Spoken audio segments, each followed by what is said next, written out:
अधिकच अधोरेखित झालेले आहे. यानंतर ज्ञानाचा आणि अनुभवाचा अमूल्य ठेवा असलेले आजच्या कार्यक्रमाचे प्रमुख वक्ते आर.पी. कॉलेज धाराशिवचे प्राचार्य डॉक्टर अरविंद हंबर्डे सर या ठिकाणी विद्यार्थ्यांना मार्गदर्शन करणार आहेत. त्यांचा विषय आहे यशवंतराव चव्हाण आणि त्यांचे कार्य आणि कर्तृत्व. मी आदरणीय सरांना अशी विनंती करते की त्यांनी विद्यार्थ्यांना मार्गदर्शन करावे. Please sir.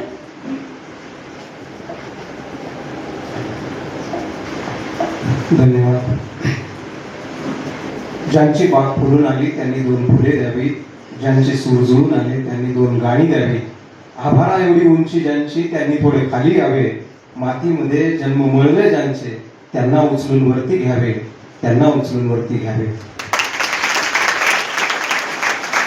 मातीतल्या माणसांना उचलून घेण्याचं काम करणारे आधुनिक महाराष्ट्राचे शिल्पकार यशवंतराव चव्हाण यांच्या जयंतीनिमित्त आयोजित ग्लोबल एज्युकेशन सोसायटीमध्ये आयोजित केलेल्या या कार्यक्रमाचे अध्यक्ष, जिल्ह्याचे ज्येष्ठ नेते, त्याचबरोबर यशवंतराव चव्हाण प्रतिष्ठान मुंबई जिल्हा केंद्र धाराशिवचे अध्यक्ष, आमचे मार्गदर्शक आदरणीय जीवनराव गोरे साहेब, याच प्रतिष्ठानमध्ये अत्यंत कार्यतत्परतेने प्रत्येक कार्यक्रमासाठी योगदान देणारे आमचे मार्गदर्शक आदरणीय प्राचार्य डॉक्टर रमेश दामके साहेब, त्याचबरोबर सन्माननीय ॲडव्होकेट खडसरे सर, सन्माननीय मोरे साहेब, या कार्यक्रमासाठी आवर्जून उपस्थित असणारे आपण सर्वजण आणि ज्यांच्या योगदानातून, परिश्रमातून, ज्यांच्या कार्यातून ही शैक्षणिक धुरा अत्यंत सक्षमपणे सांभाळण्याचं काम करत आहेत, त्यांच्या नावातच आशा आहे आणि हीच आशा सगळ्यांच्या आयुष्यामध्ये निर्माण व्हावी यासाठी सातत्यानं प्रयत्न करणाऱ्या, कितीही संकट आली तरी गुरु ठाकूर म्हणतात त्याप्रमाणे की असे जगावे दुनियेमध्ये आव्हानाला देऊन उत्तर, नजर रोखून नजरेमध्ये आयुष्याला द्यावे उत्तर. तर आयुष्याला उत्तर देण्याची क्षमता काय असावी याचं मूर्तिमंत उदाहरण असणाऱ्या आपल्या शाळेच्या महाविद्यालयाच्या संस्थापक प्राचार्य आदरणीय आशाताई मोरजकर मॅडम, त्यांना खंबीरपणे साथ देणारे आदरणीय मोरजकर सर, त्याचबरोबर याच महाविद्यालयाच्या, याच संस्थेच्या वरिष्ठ महाविद्यालयाचे प्राचार्य सन्माननीय लोखंडे सर, उपस्थित सर्व गुरुदेव आणि विद्यार्थी मित्र मैत्रिणींनो, यशवंतराव चव्हाण यांच्या व्यक्तिमत्वाविषयी मी तुम्हाला काही मोजक्या गोष्टी सांगणार आहे. गोष्टी रूपात यशवंतराव चव्हाण तुमच्या समोर मी मांडणार आहे. कारण यशवंतराव चव्हाण यांचं व्यक्तिमत्व ही आजच्या समाजाची आणि आजच्या पिढीची खूप मोठी गरज आहे आणि ही गरज आपण सगळ्यांनी समजून घेतली पाहिजे. आणि त्याच्यासाठी म्हणून मला ज्या पद्धतीने यशवंतराव चव्हाण अवगत झाले त्या पद्धतीनं माझ्या शब्दांच्या माध्यमातून तुमच्या समोर ठेवण्याचा मी प्रयत्न करणार आहे. मी आता इथे बसल्यानंतर सहज या दरवाजाकडे लक्ष केलं साहेब माझं. त्या दरवाजावरती वेगवेगळ्या आकृत्या आहेत आणि एकाच आकृतीला हार्ट असं नाव दिलेलं आहे. बघा, तुम्ही सगळ्याच गोष्टी आयुष्यात समजून घेता येतात, पण मन समजून घ्यायचं तर अशा पद्धतीने उल्लेख करावा लागतो. पण यशवंतराव चव्हाण हे असे होते की सामान्यातल्या सामान्य माणसांचं मन त्यांनी समजून घेतलं आणि त्यांच्यासाठीच हयातभर त्यांनी कार्य केलं. आता ही माणसं मोठी होतात, परंतु जन्मले आणि मोठे झाले असं होत नाही. त्यांच्या आयुष्याचा प्रवास लक्षात घेणं खूप गरजेचं असतं. थोडं महात्मे होऊन गेले, चरित्र त्यांचे पहा जरा, आपणही घडावे त्यांच्या सम, हाच मिळतो बोध खरा. या महात्म्यांची, या थोर पुरुषांची चरित्र काय अभ्यासायची, त्यांच्याविषयीचे विचार काय ऐकायचे, तर त्यांनी केलेलं कार्य, त्यांनी आयुष्यात केलेला संघर्ष, त्यांनी परिस्थितीवर केलेली मात जेव्हा आपण अनुभवतो तेव्हा खऱ्या अर्थानं जगणं काय असतं हे आपल्याला कळतं. आणि म्हणून अशा महापुरुषांचे विचार आपल्या समोर येणं आणि त्यातून आपण प्रेरणा घेऊन आपल्या जीवनाला आकार देणं हे गरजेचं असतं आणि ते तुम्हाला करता यावं म्हणून आपल्या या संस्थेमध्ये आज या ठिकाणी यशवंतराव चव्हाणांच्या जयंतीनिमित्त हा कार्यक्रम आयोजित केलेला आहे. आणि या कार्यक्रमाच्या निमित्तानं मी मला अवगत झालेले यशवंतराव चव्हाण तुमच्या समोर मांडणार आहे. खरं तर यशवंतराव चव्हाण यांचा जन्म 12 मार्च 1913 रोजी झाला. देवराष्ट्र या गावी त्यांचा जन्म झाला. देवराष्ट्र हे यशवंतराव चव्हाणांचं आजोळ होतं. आणि मग मूळ गाव यशवंतराव चव्हाणांचं कोणतं आणि मग तिथून ते पुढे कुठं गेले, कशा पद्धतीने गेले, घरची परिस्थिती काय होती, त्या परिस्थितीवरती मात करत करत यशवंतराव चव्हाण देशाच्या एवढ्या मोठ्या सर्वोच्च पदापर्यंत कसे पोहोचले, हा सगळा इतिहास जेव्हा आपल्या नजरेसमोर जातो तेव्हा खऱ्या अर्थानं कळतं की आयुष्याशी संघर्ष करणं कसं असतं. यशवंतराव चव्हाण यांच्या वडिलांचं नाव बळवंतराव चव्हाण आणि बळवंतराव चव्हाण हे ढवळेश्वर या गावी राहायचे. 2-3 एकर जमीन शेती करून जीवन जगायचे. कसली शेती काय, त्यावेळेस निसर्गानेही त्याला साथ दिली नाही. अनेक संकट येत गेली. सावकारांचं कर्ज, त्याच्यामध्ये ती जमीन गहाण ठेवलेली, ती जमीनही कर्जामध्ये बुडाली. आता खूप मोठा संघर्ष त्यांच्या वाट्याला आलेला होता. हा संघर्ष पेलायचा कसा, झेपवायचा कसा, याचा विचार त्यांच्या मनात येत होता. आणि त्यानंतर मग ते तिथून निघाले आणि पुढे त्यांनी त्यांच्या आयुष्याला मार्गक्रमण करत असताना 1912 मध्येच ते विटा या ठिकाणी आले आणि त्या ठिकाणी ते स्थिर होण्याचा त्यांनी प्रयत्न केला. त्या ठिकाणी नोकरी करत असताना बिलीफ म्हणून त्यांना नोकरी मिळाली आणि ही नोकरी करत असतानाच मग 12 मार्च 2013 हा दिवस उजळला आणि यशवंतरावांच्या जन्माची घटना घडली. बळवंतराव आणि विठाबाई यांच्या आयुष्यामध्ये महाराष्ट्राचं स्वप्न जन्माला आलं आणि यशवंतराव चव्हाणांचा जन्म झाला.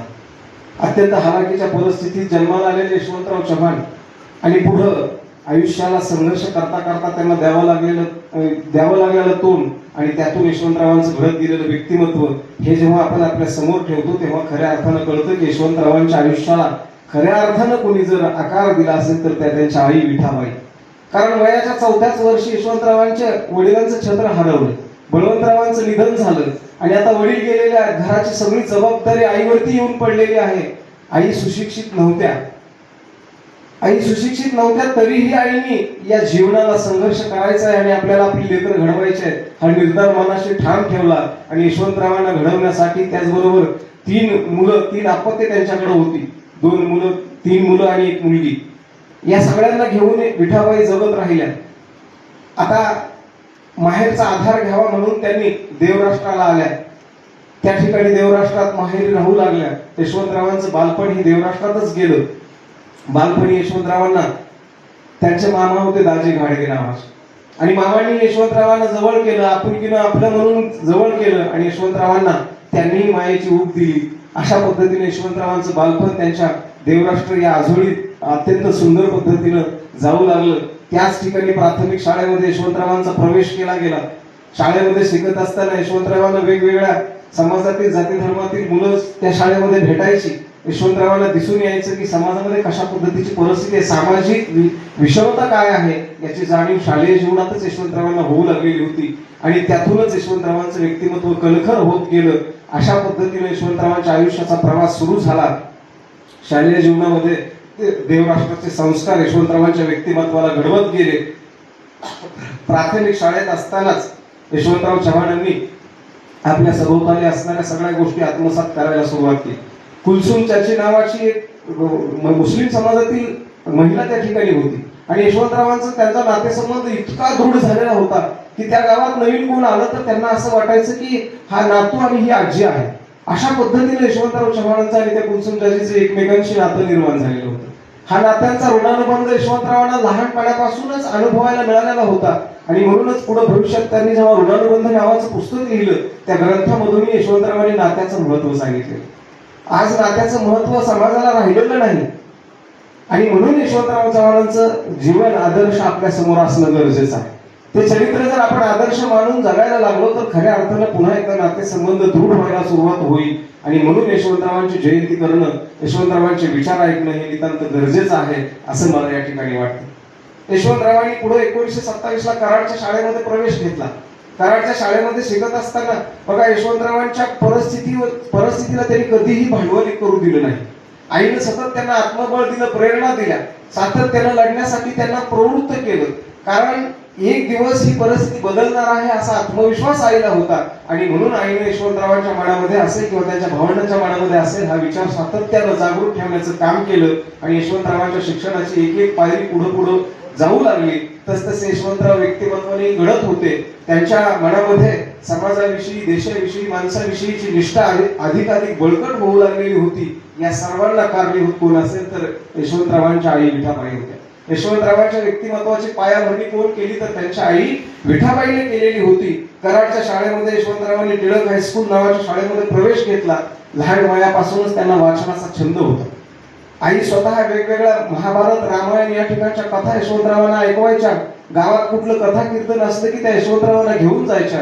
यशवंतरावांना त्यातून मूल्य, विचार आणि संस्कारांची जाणीव होत गेली. आणि म्हणून यशवंतरावांनी पुढे, यशवंतरावांना गाण्याचाही खूप मोठा छंद होता. खूप मोठे रसिक होते, ते कलावंत होते. आणि म्हणून महाराष्ट्राच्या कलेला आणि रसिकतेला यशवंतराव चव्हाणांनी मोठं करण्याचं काम पुढं भविष्यात केलेलं आपल्याला पाहायला मिळतं.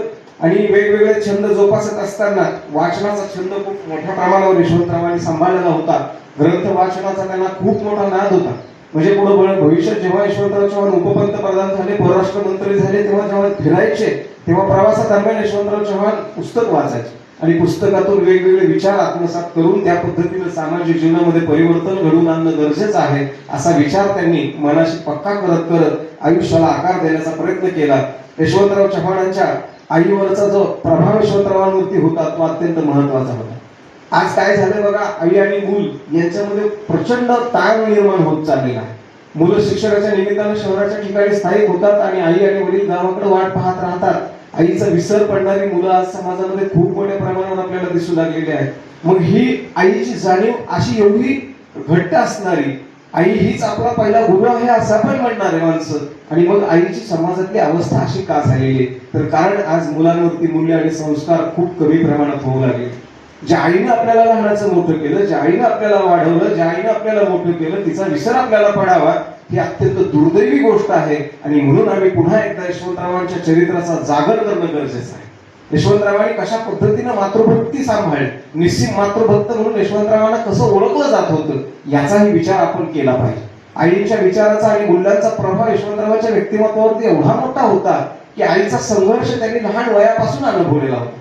एक कवी आहेत प्रशांत मोरे नावाचे, इतकं सुंदर आईविषयी भाष्य करतात. यशवंतरावांच्या जीवनात आईचं महत्व काय होतं त्या कवितेच्या माध्यमातून आपल्यासमोर पुढे येऊ शकतं की किती मोठा संघर्ष आईला करावा लागला. माझ्या माये पुढे थिटे संदे देऊळ राऊळ, तिच्या पायाच्या चिऱ्यात माझे अजिंठा वेरूळ. माझी माय माय काशी काम करते जिनात, घामनी ढळाचा गाळे दोही पारच्या उन्हात. कधी कोसावून आले माय रच रच मुळी, लाजले काची राखते तिची उसवली चोळी. नाही पायात वाहना गोटे चुनू चुनू लासे, असे कितीक लागले तिच्या जिनगीला कोसे. दोही पारची न्याहारी मीठ मिरची चाटेचा, माय लढते तरी भी कसा जिनगीचा पेचा, कसा जिनगीचा पेचा, कसा जिनगीचा पेचा. आई विठाबाई लढत होत्या, येणाऱ्या प्रत्येक संघर्षावरती मात करण्याचा प्रयत्न करत होता. परंतु आयुष्याचा पेच काही सुटत नव्हता. मुलाला शिकवायचं आहे, लहानाचं मोठं करायचं आहे. यशवंतरावांना आणि भावंडांना आई नेहमी सांगायच्या, नका बाळांनो डगमगू, एक दिवस जाईल या आभाळावरचे ढगू.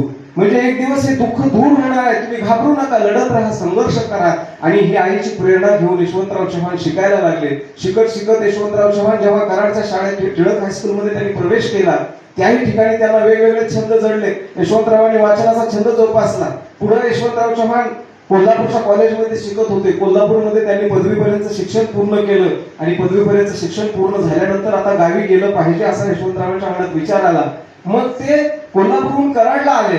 कराडला आल्यानंतर सगळं सामान सोबत होतं. एवढं सगळं सामान घेऊन आता देवराष्ट्राला जाणं अवघड आहे हे यशवंतरावांच्या लक्षात आलं. पण दुसरा प्रश्न असा होता की टांगा करून जर आपण कराडला गेलो तर देवराष्ट्राला गेलो तर टांगेवाल्याला द्यायला पैसे कुठे आहेत आपल्याकडे. परंतु यशवंतराव चव्हाणांनी मनाचा निर्धार केला, टांगा केला आणि ते घरी पोहोचले. घरी गेल्यानंतर सगळं सामान उतरवलं. आई विठाबाई घरात होत्या. यशवंतराव चव्हाण आई समोर गेले आणि खाली मान घालून उभं राहिले. यशवंतरावांच्या डोळ्यातून पाणी गळू लागलं. आई विठाबाईने यशवंतरावांना पोटाशी धरलं आणि म्हणाली, बाळा यशवंता का रडतो आहेस? तेव्हा यशवंतरावांनी सांगितलं, आई मला माहिती आहे की आपल्या घरची परिस्थिती अशी आहे, पण तरी सुद्धा सामान खूप होतं ग, त्याच्यामुळे मी टांगा करून आलेलो आहे आणि आता टांगेवाल्याला द्यायला माझ्याकडे पैसे नाही. आई विठाबाईने यशवंतरावांना तसंच कवटाळून धरलं. म्हणाली, अरे बाळा यशवंता त्यात काय एवढं, आणि आतमध्ये गेल्या विठाबाई उतरवली तिथनं पैसे काढले आणि टांगेवाल्याला दिले. यशवंतराव चव्हाणांच्या चेहऱ्यावरती स्मित हास्य आलं. आईने पुन्हा मालेकराला पोटाशी कवटाळून धरलं. तुम्हाला सांगतो मित्रांनो, यशवंतराव चव्हाण देशाचे उपपंतप्रधान होते आणि कराडमधून यशवंतरावांना निरोप गेला की आई तुमच्या खूप आजारी आहेत आणि तुम्हाला भेटताय, यशवंतराव तुम्ही तात्काळ निघून या. यशवंतरावांनी सगळी कामं बाजूला सोडली आणि देवराष्ट्राला जायचं ठरवलं. कराडमध्ये पोहोचले. कराडमध्ये गाड्यांचा ताफा देशाच्या उपपंतप्रधानाला आईकडे घेऊन जाण्यासाठी उभा होता. यशवंतराव गाडीत बसले. देवराष्ट्रात पोहोचले. गाडीतून उतरले. आईच्या उशाजवळ गेले. हातात हात धरला. तेव्हा थरथर त्या ओठाने आई म्हणाली, बाळा यशवंता, टांगेवाल्याला द्यायला तुझ्याकडे पैसे आहेत काय? देशाचा उपपंतप्रधान उशाला उभा आहे, तरी सुद्धा आई काय म्हणते बघा.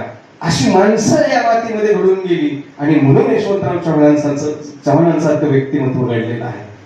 अशा माणसाने यशवंतरावांना मोठं केलं. आई विठाबाईने यशवंतरावांवरती संस्कार घडविले. आई विठाबाईने यशवंतरावांच्या व्यक्तिमत्वाला आकार दिला आणि म्हणून आज आपण यशवंतरावांची जयंती साजरी करतो. या समाजात अनेक माणसं जन्माला येतात आणि मरून जातात, परंतु ती सगळीच माणसं पूजनीय आणि वंदनीय होत नाही.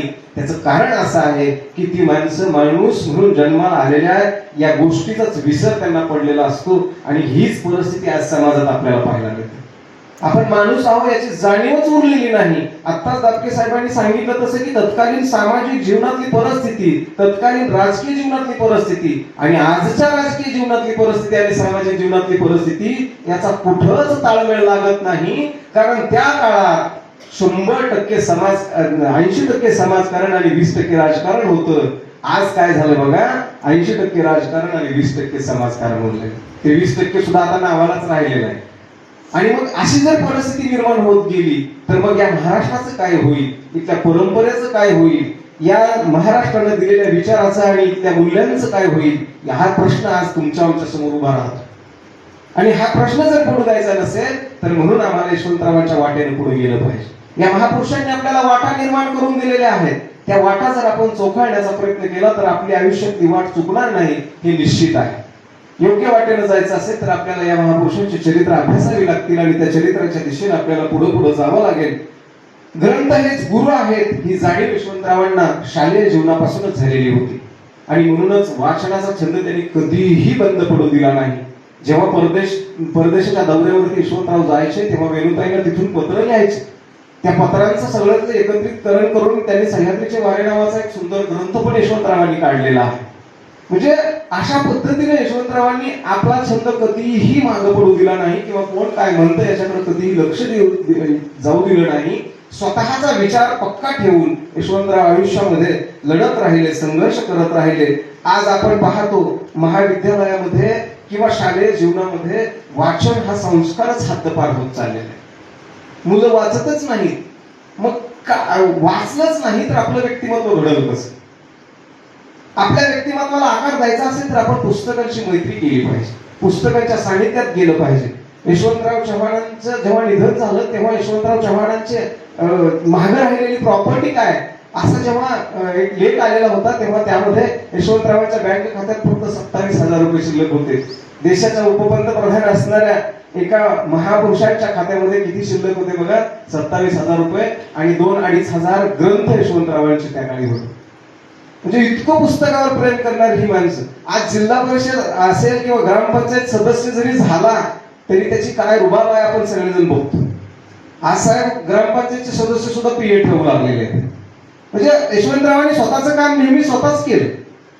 आपल्या कामाला आपण प्राधान्य दिलं पाहिजे ही जाणीव यशवंतरावांनी सतत माणसाच्या मनामध्ये निर्माण केली आणि माणूस वेल्लावर माणूस म्हणून यशवंतरावांना ओळखलं जातं. नेहमी माणसांमध्ये जायचं आणि म्हणूनच बघा गोरे साहेब इथे येणार आहेत म्हणल्यानंतर त्यांच्यावरती निर्व्याज प्रेम करणारी ही मंडळी लगेचच इथे येऊन बसते. हे माणूसपणाचं लक्षण आहे. त्यांच्याच विचारधारेनं त्यांच्याच विचारांच्या शिदोरीनं पुढे जाणारी ही महान माणसं आहे आणि ही माणसं आपण आपला आदर्श मानून त्या पद्धतीने आपण जीवन जगलं पाहिजे.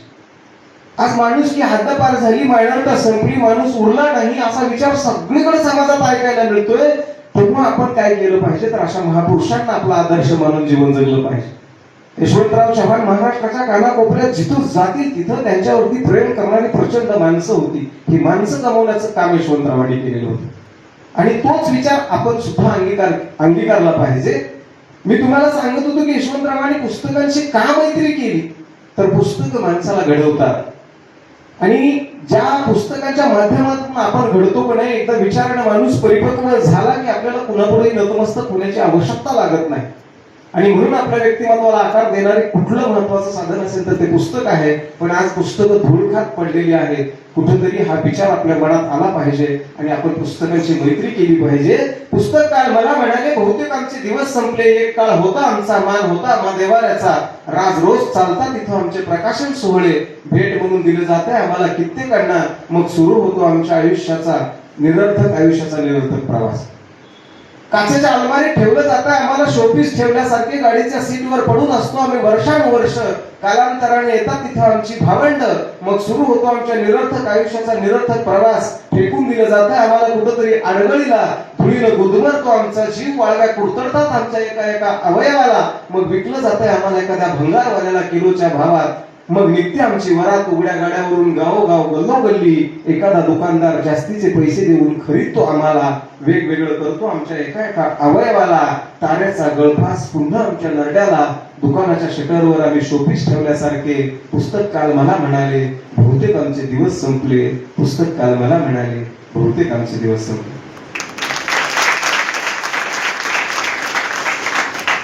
पुस्तकाचे दिवस का संपलेत? तर आम्ही ही आमची आदर्श मंडळी जी आहे का त्यांचा विसर आम्हाला पडत चाललेला आहे. आणि म्हणून आम्ही पुस्तकांची मैत्री केली पाहिजे. यशवंतरावांचं कृष्णाकाठ आत्मचरित्र आहे, आपण सगळ्यांनी आवर्जून वाचलं पाहिजे. कसं घडत गेलो मी, एखादा निसर्ग आपल्या व्यक्तिमत्वावरती किती परिणाम करू शकतो हे यशवंतरावांनी लिहिलेलं. देवराष्ट्राच्या निसर्गाचं सौंदर्य काय होतं हे जर अनुभवायचं असेल तर यशवंतरावांचं कृष्णाकाठ आपण वाचलं पाहिजे. कृष्णाकाठ मधून यशवंतरावांनी बालपणातल्या सगळ्या आठवणी सांगितलेल्या आहेत. कृष्णेच्या काठावरती गेलेलं बालपण किती रम्य होतं. निसर्गाकडे पाहत असताना आपण कसं पाहिलं पाहिजे, निसर्गातलं कोणकोणत्या गोष्टी आपण घेतल्या पाहिजेत, हे कृष्णाकाठ मध्ये यशवंतरावांनी अत्यंत सुंदर पद्धतीने मांडलेलं आहे. म्हणून पुस्तकाच्या सानिध्यात आपण गेलं पाहिजे. या माणसांना पुस्तकांनी घडवलेलं आहे. म्हणून आपण सुद्धा त्याच विचारानं त्याच विचारधारेनं पुढे जाऊन आपल्या सुद्धा व्यक्तिमत्वाला आकार देण्याचा प्रयत्न करावा. यशवंतरावांच्या व्यक्तिमत्वाचा आपण विचार करत असताना त्यांच्या कौटुंबिक जीवनाचा सुद्धा आपण विचार केला पाहिजे. कौटुंबिक जीवनामध्ये यशवंतराव चव्हाणांना जेव्हा जेव्हा एकटेपणा निर्माण व्हायचा तेव्हा वेणुताईंशी यशवंतराव चव्हाण हितगुज साधायचे.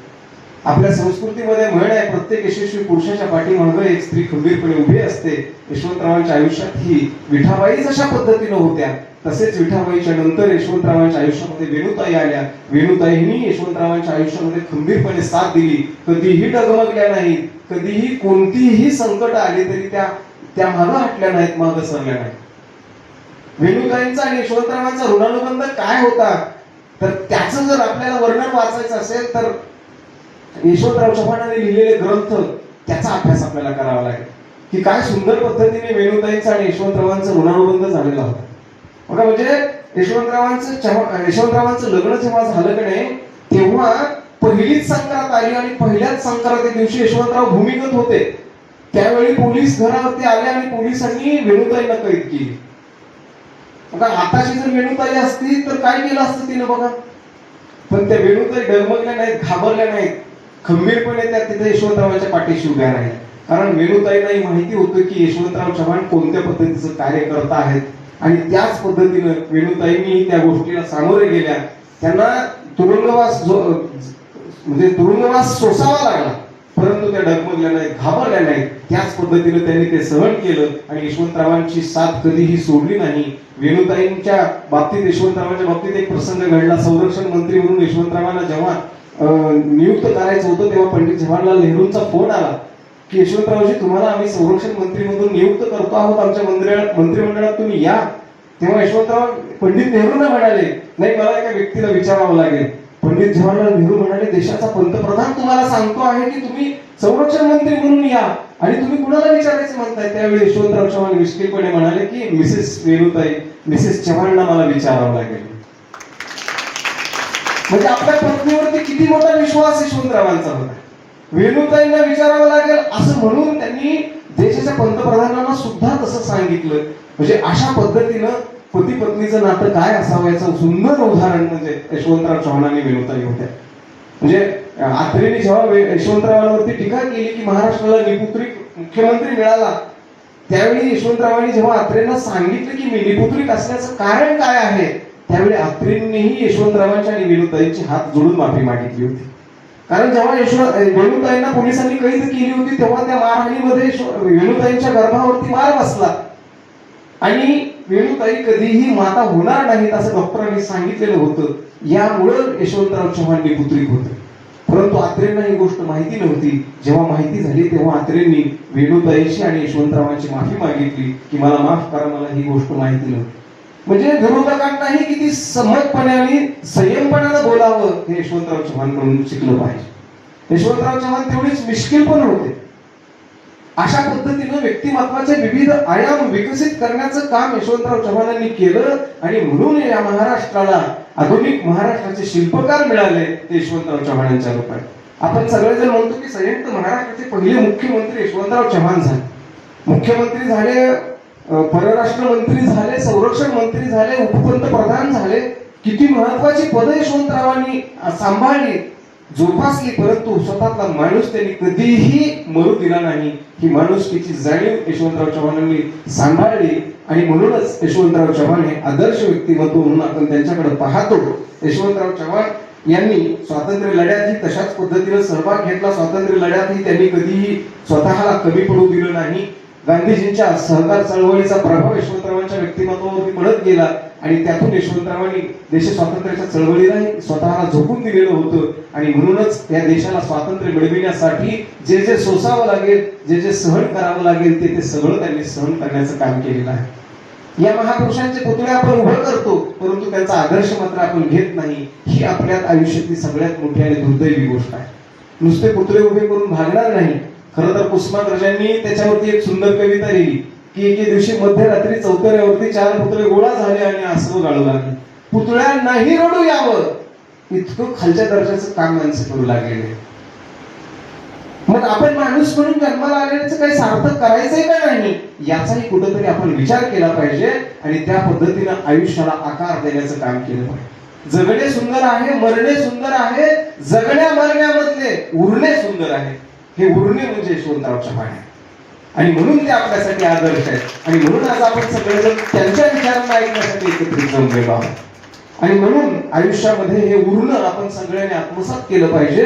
त्या पद्धतीने आपल्या आयुष्याला आकार देण्याचा प्रयत्न केला पाहिजे. विद्यार्थी दशेत असताना यशवंतराव चव्हाणांनी किती धाडसाचं काम केलं होतं. टिळक हायस्कूल मध्ये असताना यशवंतराव चव्हाणांनी झाडावरती तिरंगा फडकावला. इंग्रजांची राजवट असताना, इंग्रजांची सत्ता असताना आणि कराडच्या नगरपालिकेत जाऊनही यशवंतराव चव्हाणांनी तिरंगा ध्वज फडकवला. त्यावेळेस यशवंतराव चव्हाणांना तुरुंगात टाकलं गेलं. तुरुंगात टाकल्यानंतर यशवंतरावांना भेटण्यासाठी विठाबाई तिथं आल्या. त्यावेळी टिळक हायस्कूलचे मुख्याध्यापक म्हणाले जर यशवंतरावांनी माफीनामा लिहून दिला तर त्यांना सोडून देण्यात येईल. त्यावेळी करारी बाळाने विठाबाई म्हणाल्या काय बोलता गुरुजी तुम्ही, तुम्हाला कळतं का काय माझ्या बाळ यशवंतानं काय चूक केली आहे. देश स्वातंत्र्याच्या चळवळीसाठी तो लढतो आहे. बाळा यशवंत असाच लढत राहा. म्हणजे आपल्या मुलाला लढण्यासाठी प्रेरणा देणारी आणि प्रवृत्त करणारी आई विठाबाई आम्हाला पाहिजे आहे आजच्या काळामध्ये. आपला मुलगा समाजासाठी लढला पाहिजे, समाजासाठी झगडला पाहिजे ही प्रेरणा देणारी आई विठाबाई आज आमच्यामध्ये नाही आणि म्हणून आज आमची मुलं ही स्वतःसाठी जीवन जगू लागलेले, समाजासाठी जीवन जगणारी माणसं मात्र आता हळूहळू कमी होत चाललेली आणि ती वाढावी, ती त्यांचा ती वृद्धिंगत व्हावी यासाठी म्हणून आपण अशा मोठ्या माणसांच्या पुण्यतिथी जयंती साजऱ्या केल्या पाहिजेत. आणि नुसत्या साजऱ्या करून जमणार नाही तर मी सातत्याने म्हणतो की यांचे जे विचार आहेत, यांची जी चरित्र आहेत त्यांची जागरण केली पाहिजे. आपण पुराणातले ग्रंथ वाचत बसतो, पुराणातल्या कथा ऐकत बसतो, पुराणातल्या कथा सांगत बसतो, परंतु आता हे बंद झालं पाहिजे आणि अशा आदर्श महापुरुषांची चरित्र आपण अभ्यासली पाहिजेत. त्या चरित्रांची जागरण झाली पाहिजेत आणि तर खऱ्या अर्थाने आपल्याला जगण्याचा अर्थ कळू शकतो, जगण्याला आपण आकारमान बनवू शकतो. ते बनवण्यासाठी आपण सर्वांनी प्रयत्न केले पाहिजेत. आपल्यातली एक मोहीम काय आहे सांगतो तुम्हाला की आपल्याला नेहमी दुसऱ्यांमधले दोष काढण्याची सवय. पण यशवंतराव चव्हाणांनी आयुष्यात कधीही कुणातले दोष काढले नाही.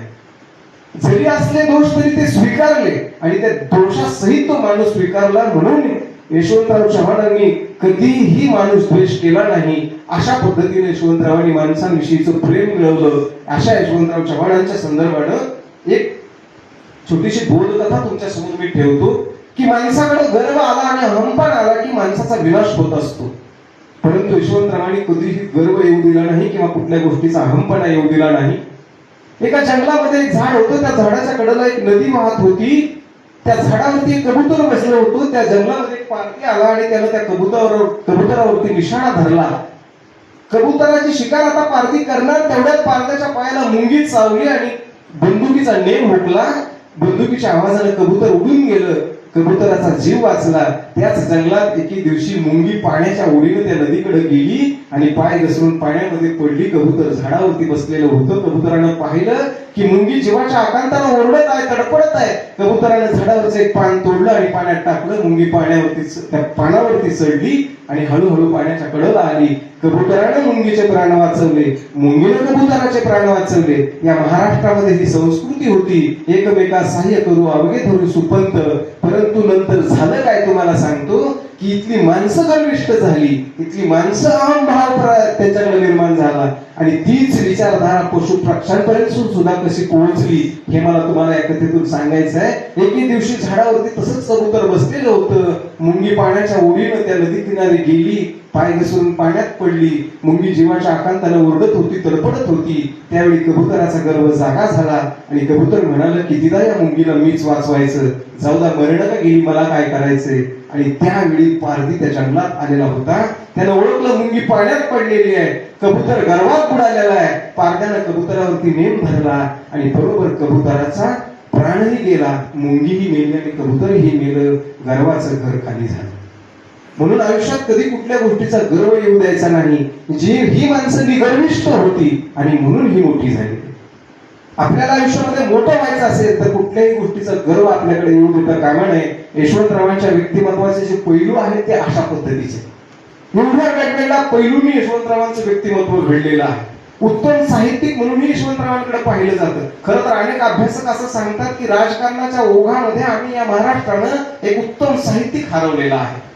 यशवंतरावांच्या हातून किती मोठं साहित्य लिहून झालं असतं असंही अनेक अभ्यासक सांगतात. परंतु राजकारण आणि समाजकारण आणि त्याचबरोबर साहित्यिक विश्व यांचा समन्वय साधण्याचं काम यशवंतराव चव्हाणांनी केलं आणि म्हणून आज ते महाराष्ट्राचा आदर्श ठरलेले आहेत.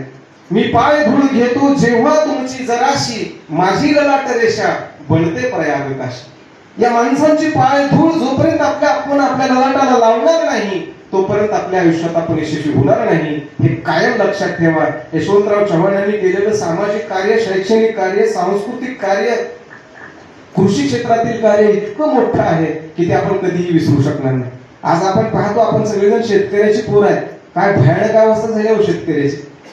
कुणीतरी आहे का शेतकऱ्याचा वाली उरलेला?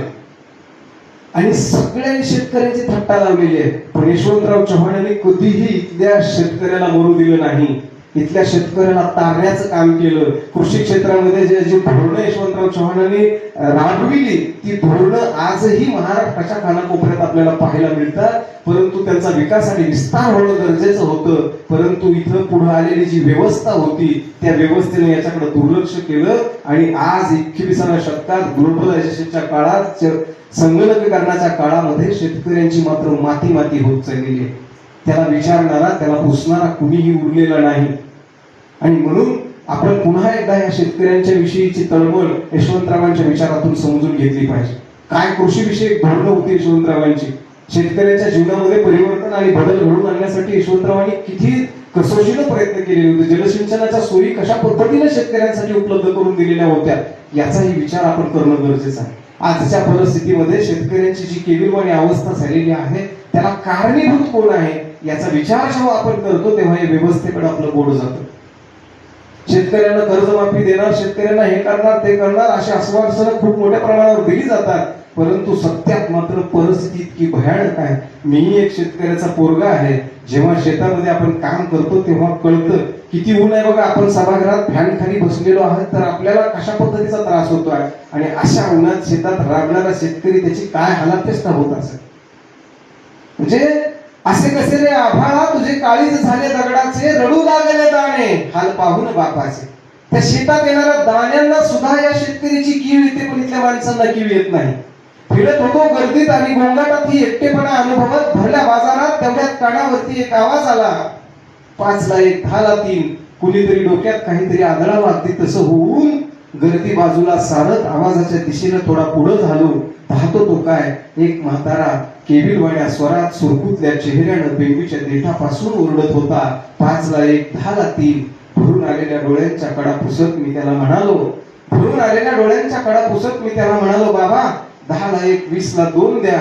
मिश्किलपणे हसलं ते माझ्याकडे पाहून आणि म्हणालं, काय साहेब मस्करी करू लागलाव का? मी त्याला म्हणालो, खरंच बाबा 10 ला 1, 20 ला 2 द्या. देव पावल्याच्या आविर्भावात त्यानं ताज्या लुसलुशीत भाजीच्या पेंड्या माझ्या हातावर ठेवल्या. मी मात्र पुन्हा त्याच विचारात गूढ होऊन घर जवळ केलं, बाजारची पिशवी टेकली आणि त्याच विचारात गुंतून गेलो. तेवढ्यात बायको ओरडली, कशी मिळाली भाजी? मी म्हणालो 10 ला 1, 20 ला 2. मी म्हणालो 10 ला 1, 20 ला 2. त्यावेळी बायको म्हणाली, तुम्हाला बाजार करायची अक्कलच नाही. सकाळीच दारावरून एक म्हातारा ओरडत गेला, 5 ला 1, 10 ला 3. ती भाजी चिरत होती. चिरलेल्या भाजीच्या पानात मला माझ्या बापाची मूर्ती दिसत होती आणि पानातून आवाज येत होता, 5 ला 1, 10 ला 3. 5 ला 1, 10 ला 3. 5 ला 1, 10 ला 3. इतकी केविलवाणी अवस्था शेतकऱ्यांची आज झालेली आहे मित्रांनो, आणि हे कुठंतरी आपण सांभाळलं पाहिजे, अंगीकारलं पाहिजे. खरं तर यशवंतराव चव्हाणांच्या कर्तृत्वाविषयी आणि कार्याविषयी बोलणं तेवढं कमी आहे. शब्दांच्या चिमटीमध्ये यशवंतराव चव्हाण सापडणं कधीही शक्य नाही. एवढं मोठं कार्य आणि कर्तृत्व त्यांचं आहे. परंतु वेळेअभावी आपल्याला या ठिकाणी यशवंतरावांच्या संदर्भाने जास्त बोलता येत नाही. परंतु साहेब, मी तुमची परमिशन घेऊन फक्त यशवंतरावांच्या विषयी काही ओळी आहेत त्या तुमच्या समोर मी सादर करतो. खरं तर या यशवंतरावांविषयी लिहिलेल्या आहेत असं मला म्हणायचं नाही, परंतु यशवंतरावांच्या व्यक्तिमत्वाचा सगळा सार या ओळींमधून आपल्या समोर येतो. की एखादा गुणधर्म सांगण्यासाठी आपण प्रतीकांचा वापर करतो. जे चिरंतन आहे त्याला अमृत म्हणतो, जे अखंड आहे त्याला आकाश म्हणतो, आणि जे स्वतः झिजते आणि इतरांना सुगंध देते त्याला चंदन म्हणतो. चंदन हे त्याग, प्रेम, मांगल्य, करुणा, सेवा अशा मूल्यांचे प्रतीक आहे. ही मूल्य देणारे हात ज्ञानोबा, तुकोबा, विवेकानंदांसारख्या संत महंतांना लाभले होते. अशी दातृत्वाची धन्यता ज्या हाताला लाभते त्यांनाच यशवंतराव चव्हाणांचे हात म्हणतात. अशा पद्धतीने यशवंतराव चव्हाणांनी हा महाराष्ट्र घडवला. या महाराष्ट्राची विचारधारा आपल्या समोर ठेवलेली आहे. ती विचारांची शिदोरी आपण आपल्या खांद्यावरती घेऊ आणि पुन्हा एकदा माणूस होण्याचा आपण सगळेजण प्रयत्न करू. आज यशवंतराव चव्हाणांच्या जयंती निमित्त या ठिकाणी मला व्यक्त होण्याची संधी मिळाली. आपण सर्वांनी माझे मनोगत ऐकून घेतले त्याबद्दल मी तुमच्या सर्वांचे मनापासून धन्यवाद व्यक्त करतो. आदरणीय यशवंतराव चव्हाणांच्या चरणावरती विनम्र अभिवादन करतो आणि माझ्या वाणीला पूर्ण विराम देतो. धन्यवाद.